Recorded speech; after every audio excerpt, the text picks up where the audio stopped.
Hello guys, welcome to the third analysis video. And in this video, we are going to look at the or discuss about the OA Analytics .in, the website and the tool that is there to give you the information about the volumes, the volume aspect of what we were discussing in the initial video. The price and volume aspect are our main focus, and this particular open interest tool helps you analyze the volume in a better way, and it gives you a four-dimensional view of the volume, the demand and supply that are coming into the market. It gives you a four-dimensional view of them by showing you if there are fresh long build-ups that are coming into the market, or if there are fresh short build-ups that are coming into the market, or if there are long exits that are happening at a particular price, or if there are shorts that are exiting at a particular price which is causing the market movement, right? And as a note, please note that the new build-ups always can cause a greater movement than the old exits, right? So that's one thing. So and when both of these come simultaneously, right? For example, short exits and long build-ups come as a combo, then the movement will be greater, right? So similarly, when short build-ups and long exits are coming like as a combo, the moments will be greater, right? But in absence of combo activity, only the fresh build-ups are going to drive the market, right? That is one important note that uh, you have to keep in mind, right? So then moving on, we'll have so this tool, it gives this four-dimensional information, and apart from this tool also gives you at what price this build-ups or exits is happening, right? That is one piece of information the tool gives you, and it is very important. uh, and it helps you identify demand and supply zones, right? So if you know at what price a particular quantity is being added and exited, you would know the demand and supply areas in terms of prices, right? So where an entry could be taken for the long side or short side, right? So that is one piece of information that the tool gives you, right? And also it gives you how much sizes has been added, how much build-ups, the size of the build-up that happened, which is essentially the power, the extent of power or aggressiveness with which the movement has happened, right? It's nothing but the power of driving force. We already discussed that demand and supply are the driving factors of the market, and here in this tool we can see the size of those demand and supply, right? So that is one piece of information which is given out by the tool, which is very important in analyzing the demand and supply and the extent of aggressiveness that the demand and supply has, right? Because the first statement in the market profile video is that when until the buying is dominant, the market moves up, right? Until the selling is dominant, the market moves down, right? So you have to also know what is dominant and what is not, right? So that's one piece of information which is given out by the tool, right? So with that said, we have some thresholds on the tool, uh, which we use to analyze the aggressiveness of the buyers and sellers, right? So these thresholds that have been mentioned here are the sizes which you have to be considering for measuring if that's aggressive or not, right? So for Nifty futures, any size of greater than 100,000 on 10-minute intervals, right, is considered to be an aggressive demand or supply, right? And for Bank Nifty futures, I think there's some mistake in this. Just a minute, I'll just change this up, right? So yeah.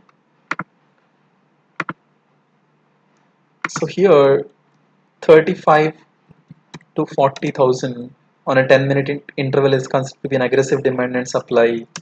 A follow-up demand or supply of 20 to 25,000 is considered to be aggressive as well, right? So that's the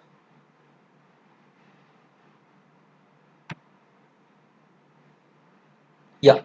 So for Nifty futures, it's 100,000 on a 10-minute interval. So similarly for Bank Nifty, 35 to 40,000 is considered to be the initial aggressive built up, and follow up also is important in Bank Nifty futures, and anything in the range of 20 to 25,000 is also considered to be aggressive, right? So we are talking about the aggressive nature. So if there is any sizes built up which is less than this, and so in that case these are not considered to be such like so aggressive, right? So that's the thing that we are discussing. And for options, for Nifty and Bank Nifty options, so we have to see the built ups in relative terms, guys. So in relative terms, I mean, so if you take a particular day, so you would first note the activity that has happened on that particular option, and you would see the highest quantity that has been built up during that period, right? And in that period, whatever is the highest quantity is there, so you should be looking for sizes around that number.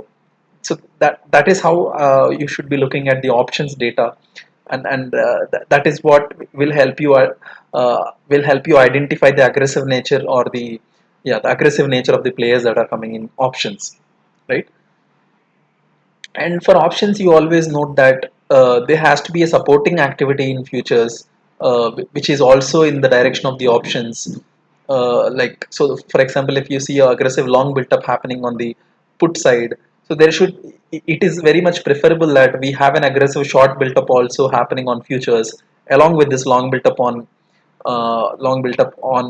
the options, which confirms the view of the options, right? Or at least supporting activity in futures is very much required for options to have relevance, right? That is very important point to keep in mind. If you just go with the options data, then it has a very high chance of going wrong. So that's why I'm mentioning that, right? So and for stock futures, any changes on a 10-minute interval of greater than 3% of the value of the OI column, right? If the value of the OI column is 1 crore, so anything more than 3 lakh built up that has happened on a 10-minute interval is considered to be aggressive, right? So that is for the stock futures. And always note that the fresh build-ups are always considered aggressive and not the exits. The short exits and long exits are not considered to be aggressive because they are reactive, right? Those are not considered to be an aggressive positions, right? So that's the note about the measuring the aggressiveness of the buyers and sellers. So all this tool does is that it helps you identify the demand and supply zones in terms of prices, and it also tells you the extent of demand and supply coming in at different prices, right?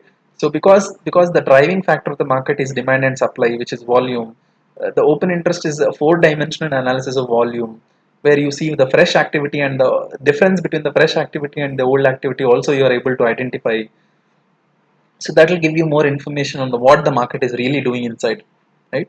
So with this information, if you combine it with the price aspect of analysis, it'll help you anticipate the market movement in a very high probable way, right? So that's the thing. With that note, I'll wrap this video up, and this video is very important in terms of identifying the aggressive nature of demand and supply, right? And also the demand and supply zones in terms of prices. So and that information is given out by the tool, right? So with that note, I'll wrap this video up, and the next video that we are going to have is be focusing on. So from now on, we'll be focusing on both the aspects, which is price and volume, in all of our videos, the upcoming videos, right?